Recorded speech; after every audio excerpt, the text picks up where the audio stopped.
Alors nous sommes mardi 12 qui se lève et nous sommes arrivés à Kaftet de Sota. Kaftet, on va reprendre la troisième ligne. Ella le Rabbi Akiva. Rappelons, on avait donc hier posé une question.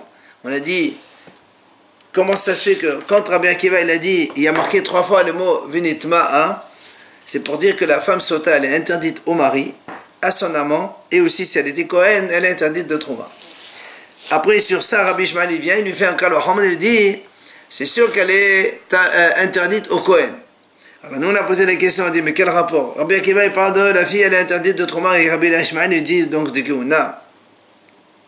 Et après, on a posé une deuxième question, on a dit, Rabbi Akiva, comment il sait que cette fille, justement, elle est interdite à un Kohen? Cette femme Sota. Parce que lui, il a dit que la femme Sota, elle est interdite à Trouma seulement. Alors on a dit, calor. Et là, le Rabbi Akiva, voilà comment on répond. En vérité, il y a 4 psukim. Pourquoi 4 psukim? Il y a marqué seulement 3 fois le mot nitma'a, mais une fois il y a marqué venitma'a. Et comme Rabbi Akiva, il est doresh le vav, pour lui quand il y a un vav, ça veut dire qu'il y a une deuxième fois. Ça fait qu'en total, c'est comme si c'était marqué 4 fois le mot nitma'a. Pourquoi 4? Had la bal, had la boel, had la huna, had la trouma. Donc, c'est comme on a dit, que la femme Sota, elle est interdite à son mari, à son amant. Si elle est Kohen, elle est interdite de se marier avec un Kohen, et elle est interdite de manger la terouma. Voilà ce que dit Rabbi Akiva. Maintenant, Rabbi Ishmael, lui, il n'est pas d'Oresh le Vav. Donc, pour Rabbi Ishmael, il n'y a que 3 fois le mot Nitma'a. Il te dit, Tlata Kra Iktiv. Et il y a donc 3 psukim seulement. Had la bal, had la boel, had la terouma. Rabbi Ishmael donc il dit, les 3 psukim, c'est un pour interdire la femme Sota à son mari, un pour l'interdire à son amant, un troisième pour interdire à la trouma.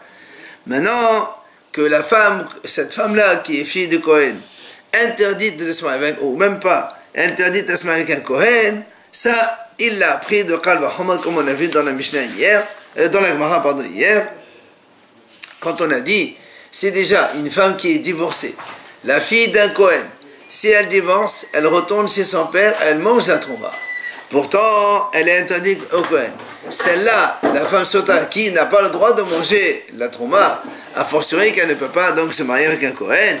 Ça, c'est donc le cas de Rabbi Ishmael, et donc on s'est arrêté hier ici. Via la Gemara, maintenant elle pose une question. Sur Rabbi Ishmael, vers Rabbi Ishmael, la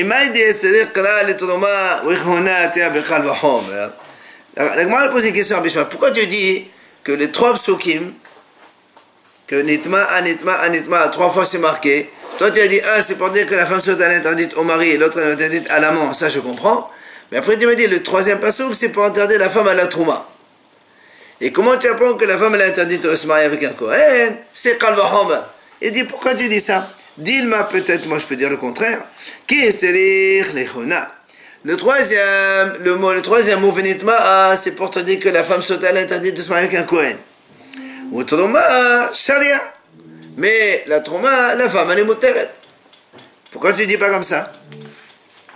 D'accord. Donc Rabbi Ishmael nous dit là, pourquoi tu dis que la femme Sota, elle est interdite au mari, à l'amant et à la Trouma, plus la Keona de Kal V'Chomer? T'as qu'à dire non. On va dire les 3 mots Venitma, un pour interdire la femme au mari, un pour l'amant, et un pour l'interdire à se marier avec un Kohen. Et la Trouma, c'est pas marqué. Donc il n'y a pas de Kal V'Chomer, et elle peut manger la Trouma si elle veut. Amalach, il te répond à Rabbi Ishmael, c'est pas possible. Pourquoi? Parce que Mestabra, Dumya Devar Lovoel. Rabbi Ishmael te dit, il paraît plus logique d'expliquer les psukim, les 3 mots Venitma, comme on a dit les 2 premiers. Un, c'est pour interdire la femme à se marier avec son mari. Un, c'est pour l'interdire à se marier avec son amant. Comme ça, il dit comme ça. Ma bar Lovoel mehayim, atumana mehayim la pourikona de la hamita. Il a dit, étant donné que quand on dit la femme elle n'a pas le droit de se marier avec le mari et avec son amant, ça veut dire ils sont vivants tous les deux, et elle ne peut pas se marier. C'est pour ça que le 3e Nitma'a, on dit que c'est pour nous enseigner qu'elle n'a pas le droit de manger la trouma, dans la mesure où elle est en vie et eux aussi. Par contre, si tu me dis que c'est pour interdire que la femme à se marier avec un Kohen, il faut attendre que les maris y meurent. Quand est-ce que la femme elle est mariée avec un... C'est ce qu'il dit ici. La apoké kihuna de la halmita. C'est-à-dire que pour se marier avec la femme qui veut se marier, elle doit attendre que le premier mari meure pour qu'elle puisse se marier. Sinon, elle n'a pas le droit de se marier avec un deuxième mari. D'accord?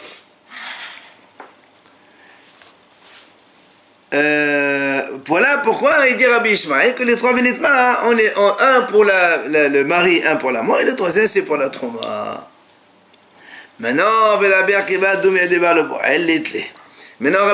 dit, on pose la question à Rabbi Akiva, pourquoi toi tu dis aussi un passou qu'on apprend, puisque Rabbi Akiva il a dit, le vav, ça fait comme s'il y avait 4 fois vénitma, hein?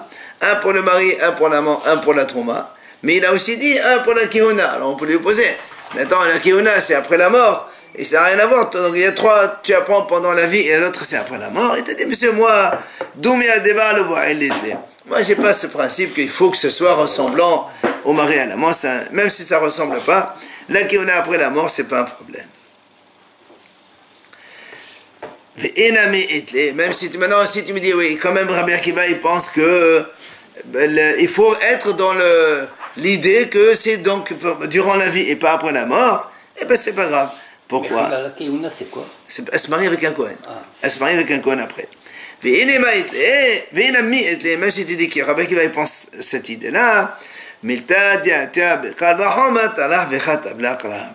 dit Rabbi Akiva, c'est vrai, même si la kihuna, on l'a apprise de Kal Vachomer, on a vu souvent cette idée que des fois, même si on peut apprendre une idée de Kal Vachomer, la Torah l'écrit quand même.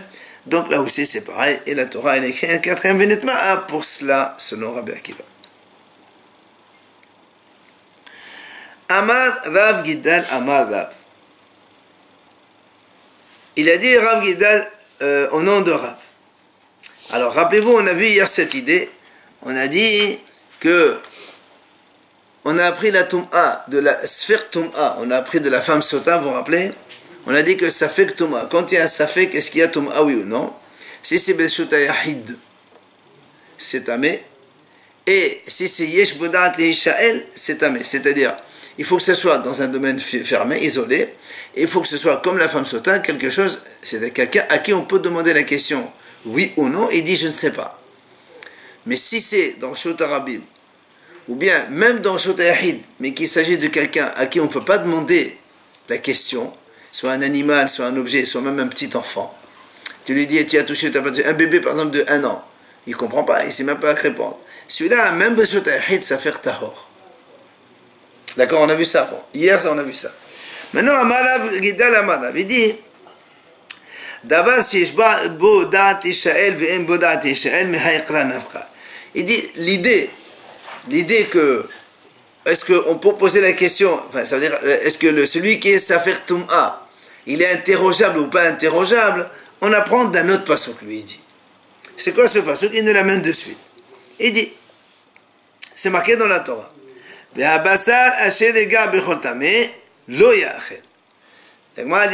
marqué dans la Torah, la viande qui touche quelque chose de tamé, on ne peut pas la manger. On parle de viande de Kodesh Radashim.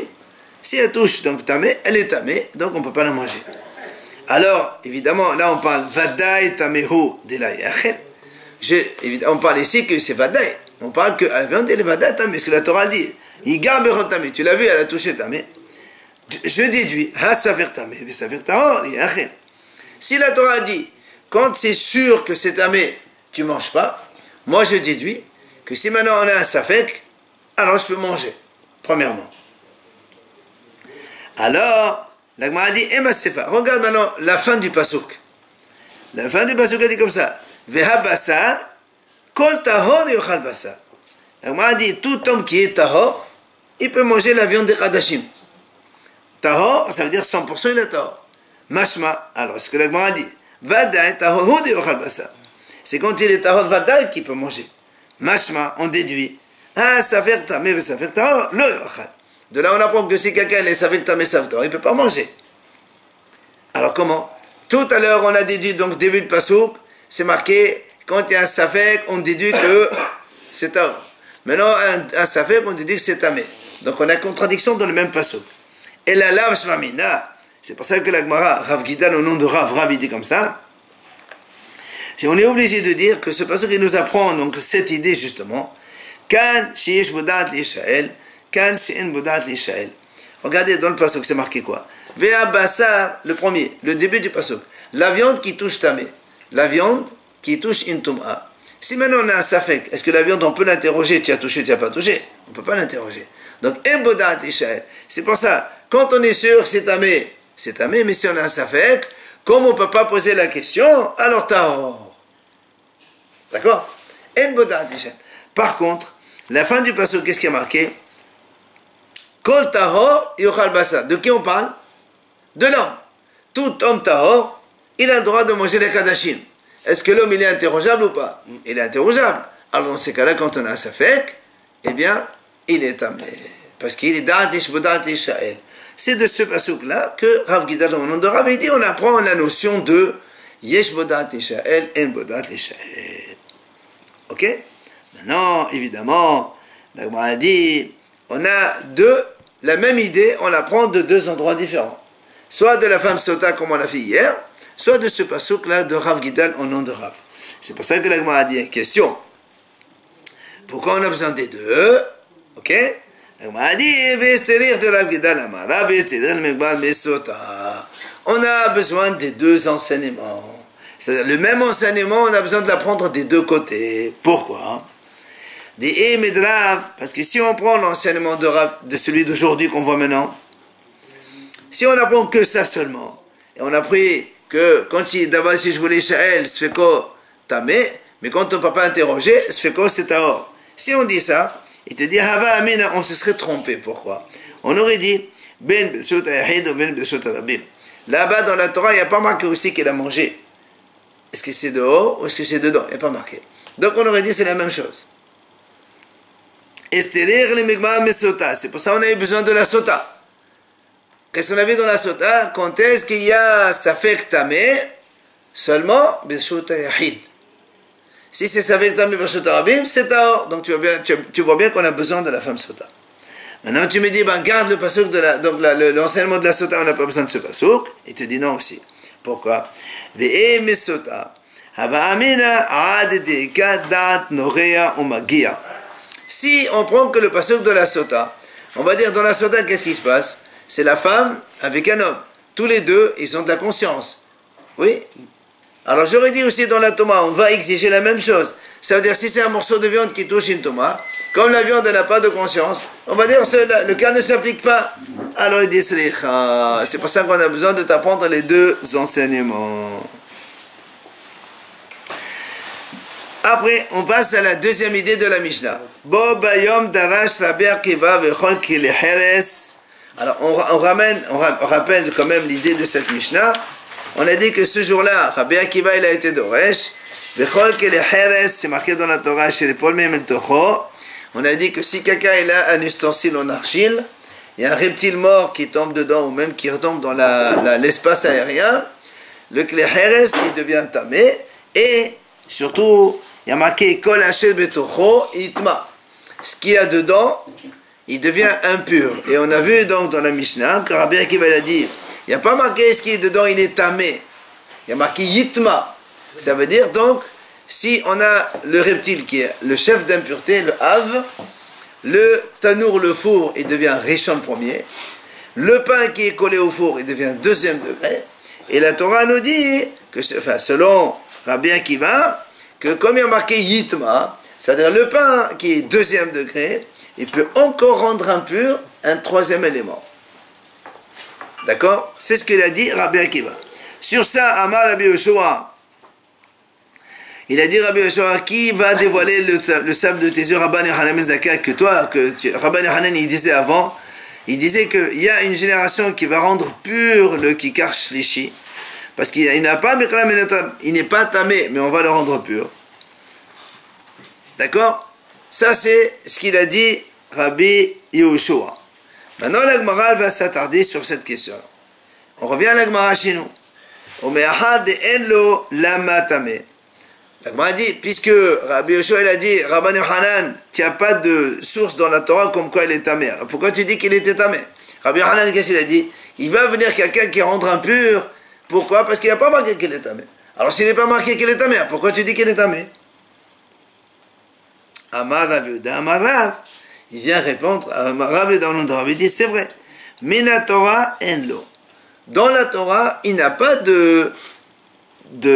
enfin, on ne peut pas l'apprendre comme quoi il rend tamé.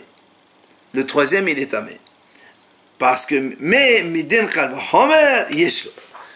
avec un kalva homer, je peux trouver donc que le shlishi, le troisième, il devient tamé. Ok? Comment? La Gemara va nous donner tout de suite au kalva homer. Alors, la Gemara dit comme ça. Umat tevulium, shemota baholin, posel betrouma. Alors, rappelons quand même cette idée simple. Tvulium, c'est quelqu'un qui a fait le mikvé, mais qui est en attente du coucher du soleil. Alors, il y a en fait 3 niveaux d'impureté dans la Torah. Il y a le Tvulium, il y a Ha'aref Shemesh, et il y a le Mechusal Kippurim. C'est-à-dire, il y a des korbanot, des tum'ot dans lesquels tu fais le mikvé, et le soir, le soleil se couche, c'est bon, on est tahor complètement. Il y a d'autres cas, par exemple le Zav, Zava, Yoled, et Metzora, même s'il fait le mikvé aujourd'hui, même si la nuit elle tombe, il n'est pas encore tout à fait tahor, il faut qu'il amène le korban le lendemain. Or, dans ces 3 niveaux, le Tvulium, le Ha'aref Shemesh et Mechusal Kippurim, en fait, il est tahor, mais partiellement. Pourquoi? Quelqu'un qui fait mikvé dans la journée, quelqu'un qui était impur par n'importe quelle impureté, il fait mikvé dans la journée, par exemple à midi, il est tahor partiellement. Ça veut dire, il peut manger le shos hol, il peut manger le maaser, mais il n'a pas le droit de manger la trouma. S'il touche la trouma, il la rend pas soul. Un tvulium, donc c'est ça tvulium, il a fait la tvila le jour, la nuit n'est pas tombée, s'il touche la trouma, il la rend impure. Donc lui, il est obligé d'attendre la tombée de la nuit pour manger la trouma. Mais, même si la nuit elle tombe, il peut manger la trouma, mais il ne peut pas manger les kadashim. Dans la mesure où il doit apporter un korban le lendemain, il faut qu'il attende le korban pour manger les kadashim. Donc il y a 3 degrés. Tvulium, il permet de manger hol et maaser. Le Ha'aref Shemesh, la tombée de la nuit, ça lui permet de manger la trouma. Le korban le lendemain, s'il y a korban, parce qu'il y a des tout le monde, il n'y a pas de korban, ça lui permet de manger la kadashim. Maintenant, à l'Agmara, on comprend le cas. On a dit, Uma tvulium, un tvulium, shemota baholin, n'est-ce pas? On a dit, le tvulium, il a fait le mikvé à midi, il peut manger les holin tout de suite après-midi, il n'y a aucun problème. Pardon? Non, s'il mange avant, il a rentamé. Mais là, il ne rend pas tamé, il est tahor. Pourtant, c'est le trouma. Il ne rend pas soul s'il touche la trouma. Un tvulium qui touche la trouma, il ne la rend pas soul. Tamé, ça. Alors là aussi, l'idée qu'on a vue, quand on dit tamé, ça veut dire qu'il est tamé, mais il transmet l'impureté. Quand on dit il n'est pas soul, il est tamé lui, mais ça s'arrête là, la trouma. Il ne peut plus transmettre l'impureté. C'est pour ça qu'il dit ici, le tvulium, mutad, beholin, il peut manger les hol, et pourtant pousser le trouma. S'il touche la trouma, il la rend tamé. Kikar sheni, c'est pas soul, beholin, et le neshassi, c'est le trouma. Le kikar sheni, donc le deuxième, le pain, qui se trouve dans un four, dans lequel il y a un reptile qui est tombé. Là encore une fois, on rappelle, le reptile c'est chef d'impureté, avtouma, le four c'est premier degré, kikar, le pain qui est dans le four, il est deuxième. Or, comme le kikar sheni, la Torah a dit yitma, yitma ça veut dire il transmet l'impureté. Or, quand la Torah dit il transmet l'impureté, elle n'a pas précisé est-ce que c'est hol, c'est trouma ou c'est kodesh. Donc si elle ne précise pas, c'est tout. Donc si le kikar sheni, le kikar, le pain qui est dans le four, qui est deuxième degré, il peut rendre pasoul les choses hol, a fortiori, qui rendent impurs les troisième degrés de trauma. C'est pour ça que je dis ici, on apprend par un kalvahomer. Si déjà, tvulium, que quand il touche le hol, il n'y a pas de problème. Mais il touche le trauma, il la rend pasoul. Le pain qui est dans le four, qui est deuxième degré, mais qui s'il touche le hol, il la rend pasoul, a fortiori que si tout simplement il est en troisième degré. Ça c'est le Kalvahomer qui l'a dit, donc Rabbi dans le nom de Rab. Via la Gemara, elle lui dit, je peux donc détruire ce Kalvahomer. Comment? Et qu'elle est mes frères, mal et volume chicken avatuma. La Gemara dit donc, je peux te dire que ton Kalvahomer ne marche pas. Pourquoi? Parce que le tvulium, en général c'est qu'un tvulium, on a dit c'est quelqu'un qui a fait le mikvé le jour, il n'a pas encore attendu la tombée de la nuit. Mais ce tvulium qui a fait le mikvé, ça peut être un chef d'impureté. Soit un monsieur qui a tué un mort, soit le zav lui-même, soit le metzora lui-même. Tout ça, c'est des chefs d'impureté. Alors que le kikar, le pain qui est dans le four, ne peut jamais être chef d'impureté. Un pain ne peut, parce qu'il est dans le four qui est lui-même premier, et le four ne peut jamais être chef d'impureté. Parce qu'il faut qu'il y ait en contact de quelqu'un pour qu'il devienne impur. Alors donc, tu ne peux pas comparer les deux, un qui ne peut, l'autre qui est chef d'impureté. C'est pour ça que je te dis, il peut rendre pas sous la trouma. Mais le kikar chéni, je peux te dire non. Vu qu'il ne peut jamais être chef, alors il ne peut pas transmettre l'impureté à la trouma au troisième degré. Alors moi, elle dit, d'accord. Tu peux pas, d'accord, c'est vrai, tu as raison, c'est pas pareil. Alors moi, mettez volume de chéres. La Gemara dit très bien, apprends le volume de chéres. C'est-à-dire quelqu'un qui a touché un reptile mort. Le reptile mort, c'est un chef. Lui qui a touché, c'est un premier. Il est tamé. Bon, il n'y a pas de chef d'impureté ici. Et pourtant, volume, quand il va toucher le hol, il est moutard. Quand il touche le estomac, il n'est pas sourd. Alors le kikar aussi, mais la même chose. Il n'est pas sourd. Donc la trauma, troisième degré, il n'est pas sourd. Vient la Gemara, elle repousse. Elle dit non. Pourquoi? Malit volume des chéres. Sheken bimeno avatoma. Il dit mais c'est pas pareil. Le volume des chéres. Lui, il est richon. Mais ce qu'il a touché, c'est un chef d'impureté. Le chéres, c'est avtuma. Alors que le pain, comment il est devenu tamé? Par le four. Or, le four ne peut jamais être un chef d'impureté. Donc là aussi, genre de détruire le kalvahomer. Il y a le reptile mort aussi. Hein? Dans le... Oui, mais c'est pas le kikar, c'est pas le pain. Toi, tu es en train de me déduire le pain. Le pain, il n'a pas touché le reptile mort. Le pain, il n'a touché que le four, qui est déjà premier. Il n'est pas chef. Donc c'est différent. Alors, la a dit très bien que les hels se rien. Il dit voilà, moi je t'apporte le klehel, c'est notamment le four. Yochia, il prouve que quoi? Que dans le kleheres, il n'y a pas de chef d'impureté. Là encore une fois, le kleheres, il peut jamais devenir un chef d'impureté. Puisque l'argile, même s'il touche un mort, il faut qu'il y ait, donc voilà, il faut qu'il y ait une impureté. Il ne peut jamais être premier, il ne peut jamais être chef, pardon. Donc tu vois bien, et pourtant, il rend pas saoul. Alors le pain aussi. Alors il m'a dit très bien, mais ça aussi je peux te repousser. Pourquoi? Il dit, mais attends, c'est pas pareil, le klehel, s'il a une sévérité, que lui, il prend la tomba même s'il ne touche pas. Puisque nous on a dit que le klehel, il prend de l'intérieur, même si les reptiles morts, ne touchent pas l'argile, il est quand même tamé. Tu vois bien que c'est grave. Alors que le kikar, lui, il ne peut jamais prendre une impureté comme ça par l'air. Alors il dit, moi, tvolium, alors il dit, voilà, tvolium, le tvolium, quand il fait la tvila, il n'a pas de tum'a mais avir. Ça n'existe pas. Alors il dit, Besed. Alors qu'est-ce qu'on fait? Vehozer ad-din, lo laïzé, kalaïzé ou laïzé, kalaïzé, asad hachav, sheba, shemot, ane, bohanen, vous aimez Thomas. Kol sheken, kekar, shen, sheba, bohanen, vous aimez Thomas. On va dire donc finalement, on est en train de discuter sur le kleheres d'un côté et le tvolium de l'autre. Un, il y a chef d'impureté, l'autre, il n'y a pas chef d'impureté, mais il y a la tomate avir. Donc, ce qu'il y a dans l'un, il n'y a pas dans l'autre, ce qu'il y a dans l'autre, il n'y a pas dans l'un. Mais il y a quand même un point commun entre les deux. C'est quoi? C'est que tous les deux, moutad, beholin, ou fosin, betroma. D'accord? Donc, le tvolium, quand il touche le hol, il est moutad. Mais quand il touche la trauma, il la rend pas soul. La même chose, le kleheres. Kleheres aussi, qu'il n'a pas la notion de chef d'impureté chez lui, alors nous on va dire la même chose. Le moutadi baholin possible, tous les deux sont moutards dans le hol, ils rentrent pas sous la trauma. Alors, a fortiori le kikar chini qui lui, il rentre pas sous le holin, possède les traumas.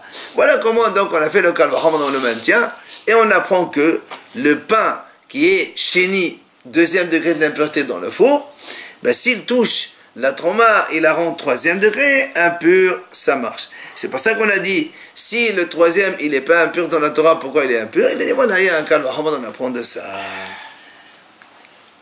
Maintenant, la Gemara a dit, comment ça se fait que Rabban Yochanan ben Zakkai disait, il va y avoir une génération qui va rendre pure, il va purifier cela. Mais dans la Hel, pas dire, c'est quoi cette génération? Comment on peut annuler ce raisonnement? Il dit, Sheken yesh behen sad hamour. La Gemara dit, tu peux pas comparer le tvoulium et le kli heres par rapport au pain. Parce que le tvoulium et le kli heres, tous les deux, ils ont chacun un sad hamour. C'est quoi le sad hamour? Eh bien, le tvoulium, comme on a dit, il y a chef d'impureté. Le kli heres, il est métamé va avir, ce qui n'est pas le cas des autres. Donc, tu ne peux pas généraliser au pain. C'est pour ça qu'il y avait une génération qui aurait pu dire que ce kikar-là, il est tamé lui, mais il ne rend pas tamé la trauma au 3e degré. Ah, la Gemara dit, Rabban Yochanan ben Zakkai sad hamour, n'a pas dire. Et Rabban Yochanan ben Zakkai te dit, lui, pour lui, sad hamour, ce n'est pas une objection, parce que pour que ce soit une objection, il faut qu'il y ait un point commun aux deux. Or ici, la sévérité n'est pas commune. Dans le tvoulium, c'est un problème de chef d'impureté. Dans le kli heres, c'est un problème de avir, donc l'impureté par l'espace aérien. Ça ne s'appelle pas un point commun. Viens, la Gemara continue. Tania, la Braïta enseigne. Amar Rabbi Yossé. Menaï l'arvi'i b'kodesh shepasoul. D'où on sait que dans le Kodesh, quand on arrive au 4e degré, c'est pasoul. Ça, c'est une idée qu'on a déjà vue auparavant. Hein? On a vu plusieurs fois cette idée-là. Donc, Rabbi aussi nous dit comme ça. D'où on sait que quand on touche au 4e degré un aliment Kodesh, on le rend pasoul. Donc, on a, n'oublions pas, dans la Torah, on a l'Avtum'a, le chef d'impureté. Celui qui les touche, il devient premier. Celui qui les touche, il devient deuxième. Celui qui touche, il devient troisième. Troisième, c'est seulement dans la trauma. Et le 4e, seulement s'il est Kodesh, il prend l'impureté. Alors il dit, d'où on apprend ça? Il dit, là aussi on va apprendre ça de un kalvahama. Comment? Il dit comme ça. Ma mehusal kippurim, shemota betroma pasol bakodesh, shelishi shepasol betroma enudin sheyaseh revi'eh bakodesh. La Gemara dit comme ça, on fait un kalvahama. Il dit, si déjà, mehusal kippurim. Donc mehusal kippurim, c'est quelqu'un qui lui manque la kapara, ça veut dire qu'il lui manque le korban. C'est quelqu'un qui a fait le mikvé, et la nuit elle est tombée, mais le lendemain il n'a pas encore amené son korban. Rappelez-vous, tout à l'heure on a dit celui-là, il a le droit de manger le holin, et la trauma aussi il a le droit de manger, mais il n'a pas le droit de manger les choses kadosh. Il faut qu'il apporte le korban pour manger les kadosh. Donc la Gemara dit, si déjà les mahosal qui pour dire celui qui manque la kapara, le korban, chez Mota Betrouma, il peut manger la trauma celui-là. Pourtant, pas sur le Kodesh. S'il touche quelque chose de Kodesh, il a rentamé, puisqu'il n'a pas encore apporté le korban. Alors là, on m'a dit, Shlishi, c'est pas sur Betrouma. Le 3e, qui est donc pas sur le Betrouma, le 3e degré de Trouma, il est pas sur. Et nous dit, Kodesh, a fortiori qui fait, quand s'il touche un aliment Kodesh, il le rentamé aussi. Le Mehosai Kippurim, quand il touche à Trouma, il ne rend pas un pasoul. Mais s'il touche à Kodesh, il la rend pasoul. Le Shlishi, s'il touche à Trouma, il la rend Kodesh. A fortiori, enfin, le Shlishi lui-même, il est Kadosh dans la Trouma. A fortiori, qui rend le Verik Tamé, enfin pasoul. Et la Gemara dit, Velamadnu Shlishi la Kodesh minatora, ou le Verik Mekal Vahomad. La Gemara dit, d'où on sait que le 3e, dans le Kodesh, il est Tamé. C'est Menatora, on a appris, il va nous le montrer aussi, et le Ve'i Mekal Vahoma, comme on vient de le dire maintenant. Alors il nous explique, chez les Shila Kodesh Menatora Menala, d'où on apprend de la Torah cette idée-là. On m'a dit, d'Irtiv, c'est marqué dans la Torah, le passage qu'on a vu tout à l'heure, Ve'habasar Asheri Ga Bechol Tameh Lo Ye'achel. La Gemara dit comme ça, toute viande, on parle là-bas de Shlamim, de Kadashim, qui touche quelque chose de tamé, on n'a plus le droit de la manger. Alors on a dit Bechol Tameh, c'est quoi quel degré de Torah? La Torah n'a pas précisé, elle a dit n'importe quelle chose qui est tamé. Alors on a dit mais la Askana de la Rabbi Sheni, n'est-ce pas que ça peut aussi être un 2e degré d'impureté? Et la Torah a dit on n'a pas le droit de manger. Donc tu vois bien que tout ce qui est kadosh, la viande des kadashim qui touche un 2e degré de Torah, donc la viande elle devient pasoul, on n'a pas le droit de la manger. Ça, on a appris dans la Torah, c'est marqué. Maintenant,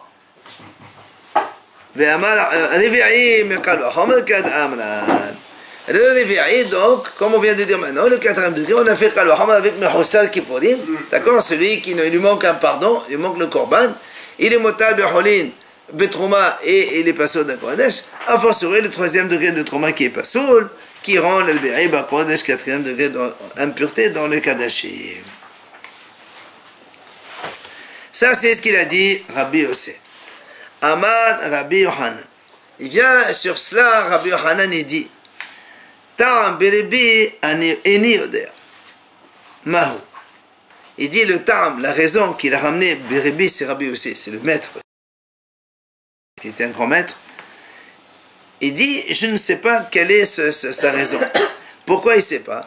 Il dit parce que Shehadit et Shuvato Betsido. Parce que le Kalohama qu'il a fait Rabbi Yossé, je peux l'objecter.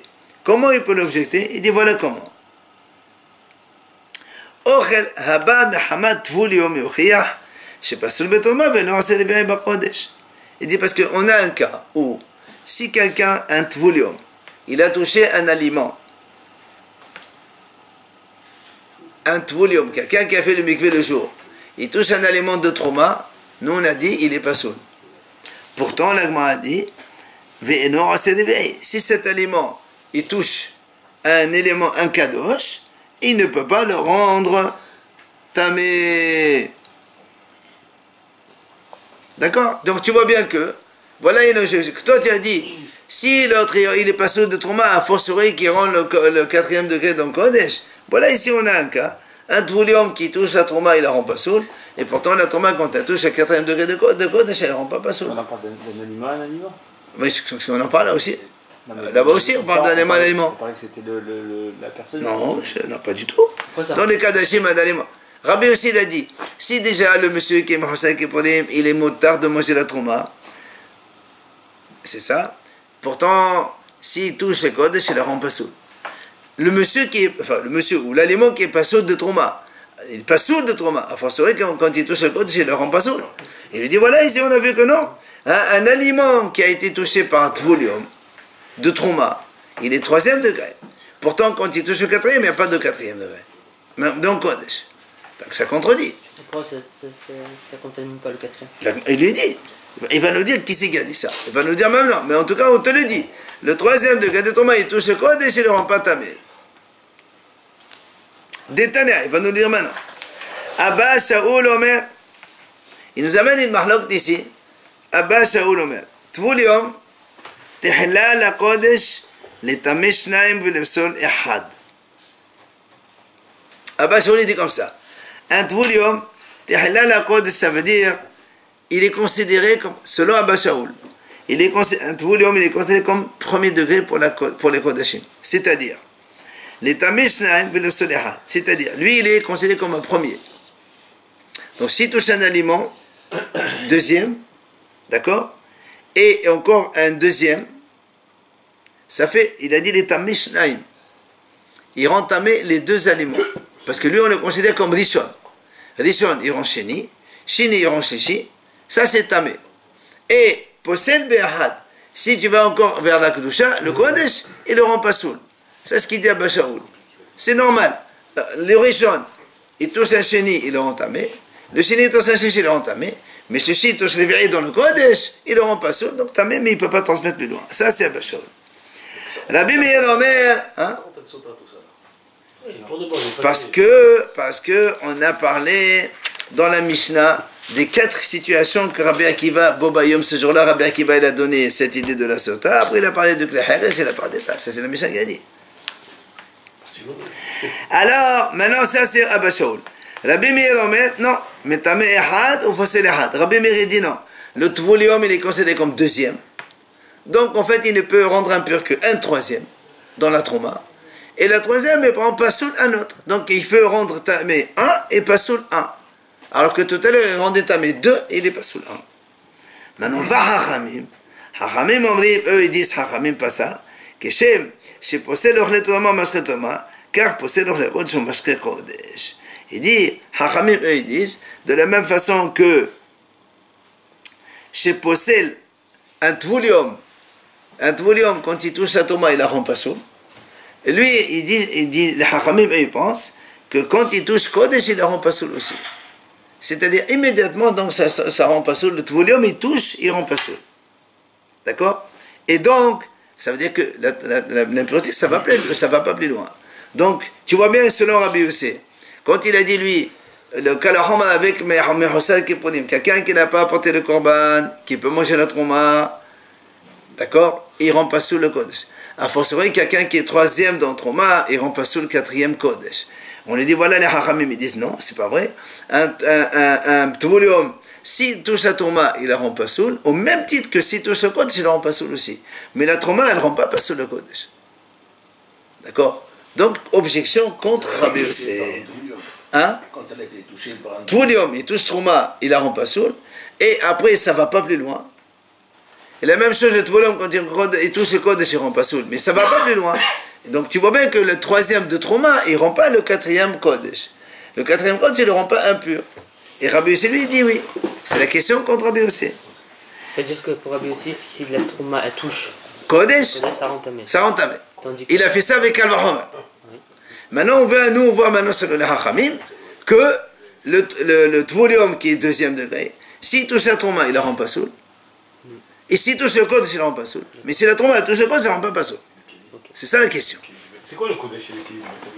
Non, c'est la viande kadashim, la viande de kodesh. La viande, c'est le korban. Alors, c'est là où Matrif là, papa. Un papa, il vient, il objecte, il dit, mais pourquoi? Mais qui t'a dit que Rabbi Yossé, il pense comme les Hachamim? Et tu me fais une objection. Toi, tu as dit, voilà, Rabbi Yossé, c'est comme les Hachamim. Hachamim, ils disent que tvolium, il touche le trauma ou le kodesh, c'est pareil. Ça va pas plus loin. Et tu me fais une question contre Rabbi Yossé. Il dit, moi je peux te dire, si on prend comme Abba Shaul, ça marche très bien. Qu'est-ce qu'il a dit Abba Shaul?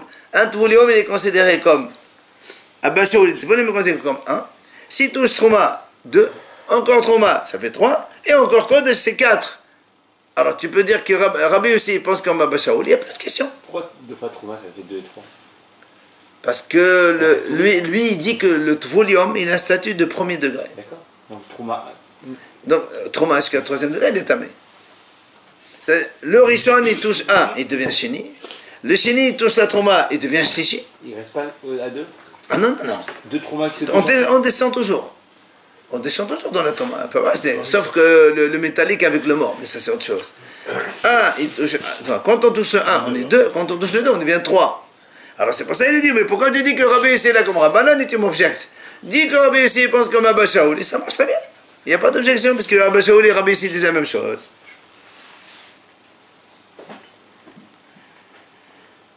Alors il lui dit, non, on ne peut pas dire ça. Pourquoi?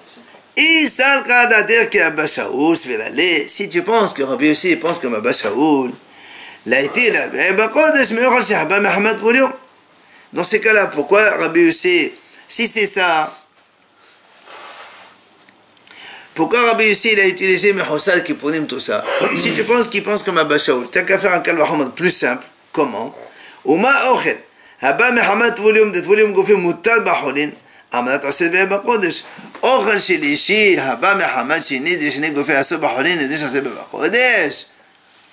On m'a dit, pourquoi alors Rabbi Yossé est parti chercher Mehosal Kiponim? Tiens, un raisonnement beaucoup plus simple selon lui, puisqu'il pense comme Abba Shaul que le tvolium est le statut de premier degré. Alors tu me dis comme ça, si déjà un aliment qui a été touché par un tvolium, d'accord? Et nous on sait que le tvolium, mutab holin, on a dit tout à l'heure, holin ou maaser, il peut toucher. Donc tvolium mutab holin, un aliment qui touche le tvolium, si maintenant il touche trauma, oui, il le rend tamé. Et tu me dis, puisque selon Abba Shaul, le tvolium il peut faire 4e degré dans le kodesh, il rend pas soul. Alors, alors a fortiori que le 3e degré qui vient d'un deuxième, or le deuxième, lui, quand il touche le holin, c'est sûr que c'est assourd. A fortiori qu'il fait 4e kodesh. Donc déjà, Rabbi aussi, il peut te déduire cet enseignement comme quoi le 3e il fait 4e degré. À partir de là, pourquoi il a été cherché Mehosal Kiponim? S'il a été cherché Mehosal Kiponim, c'est parce qu'il ne pense pas ça. Donc il ne pense pas comme Abba Shaul. Donc c'est pour ça que l'objection reste. Comment Rabbi aussi dit que le 3e il fait 4e degré, alors que son Hachamim, un troisième provenant d'autres bouillons, il ne fait pas donc Ve'eba Kodesh. Alors la Gemara dit Vechitem Ameshov Dekal Mahamad Bouillon Shiganabatom. Ah, Haïtina, même Hassan Kaponim, on a parlé. Si maintenant tu vas me dire non, tu sais pourquoi je n'ai pas fait ce raisonnement. Rabbi aussi, pourquoi il n'a pas utilisé le raisonnement de Tvolium? Il peut te dire comme ça, parce que Tvolium, il y a là-bas Avtum'a. Et nous, dans Shishi, ici, il n'y a pas de Avtum'a. Alors moi, je peux te dire la même chose, mais quand il a utilisé le raisonnement de Mehosad Kipporim aussi, il est aussi Mehosad Kipporim aussi, c'est Avtum'a. Donc s'il a utilisé le Mehosad Kipporim pour faire son raisonnement, il peut aussi utiliser le Tvolium, donc pour son raisonnement. Donc le fait que Rabbi Yossi n'a pas utilisé cela, machma que Rabbi Yossi ne pense pas comme Abba Shaul, mais il pense obligatoirement comme les Hachamim. Et donc évidemment, la kushya c'est pas la kushya, c'est Rabbi Yohanan qui a dit je ne comprends pas la raison de Rabbi Yossi, elle est valable, puisque Rabbi Yossi a dit que le troisième il fait quatrième, et nous on a prouvé que selon le Haramim, que le troisième il ne fait pas quatrième. D'accord? Voilà, on arrête là pour aujourd'hui.